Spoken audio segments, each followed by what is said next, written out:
မင်းကလေးငယ်လေးဟာသူမရဲ့မိခင်နဲ့အတူလေရင်ပေါ်ကဆင်းလာခဲ့ပါတယ်။လမ်းမှာသူတောင်းစားတယောက်ကိုမြင်တာနဲ့ဖခင်ဖြစ်သူလို့အော်ခေါ်ပြီးပြေးသွားခဲ့တယ်လို့အဝတ်အစားဝတ်ဆင်ပုံကလည်းအရန်စတိုင်ကြတယ်လို့ချီးကျူးခဲ့ပါတယ်။ဒါကိုမြင်တဲ့အမျိုးသမီးကချက်ချင်းပြေးသွားပြီးသူတောင်းစားကိုတောင်းပန်ခဲ့ပါတယ်။သူမကကလေးမလေးကိုအိမ်ပြန်ခေါ်ဖို့လုပ်တဲ့အခါကလေးမလေးကဓာတ်ပုံတစ်ပုံထုတ်ပြပြီးဒီသူတောင်းစားဟာသူမရဲ့ဖခင်ဖြစ်ကြောင်းအခိုင်အမာပြောဆိုခဲ့ပါတယ်။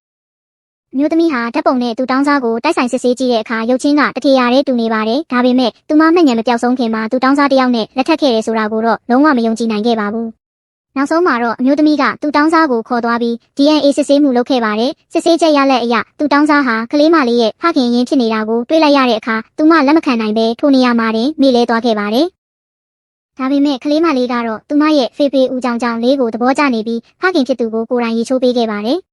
သူတောင်းစားဟာတန်တန်ကြမ်းကြမ်းနဲ့မျိုးသမီးရှိကိုတဖန်ပြန်ရောက်လာတဲ့အခါသူမကသူ့ကိုအရန်ချုံမုန်းမှန်းတည်သွားပြီးအတူနေဖို့ဆုံးဖြတ်ခဲ့ပါတယ်။နောက်တနေ့မနက်မှာတော့အမျိုးသမီးနိုးလာတဲ့အခါအမျိုးသားရဲ့ကြက်သားလှတွေကိုမြင်ပြီးဆွဲလန်းသွားခဲ့ပါတယ်။ဘာလို့အဲ့ဒီမှာလေးချင်ကန်လုပ်နေတာလဲလို့မေးတဲ့အခါအမျိုးသားကကလေးမလေးတင်ပေးတာလို့ပြန်ဖြေခဲ့ပါတယ်။အဲ့ဒီအချိန်မှာကလေးမလေးထွက်လာပြီးသူမကိုကြောင်းလိုက်ဖို့ဖခင်ကိုခေါ်သွားပါတယ်။ဒါပေမဲ့လမ်းမှာကားတော်တဆောက်မှုဖြစ်ခဲ့ပါတယ်။ကလေးမလေးကိုကယ်တင်ရင်းနဲ့အမျိုးသားဟာသူ့ရဲ့မှတ်ဉာဏ်တွေပြန်ရလာခဲ့ပါတယ်။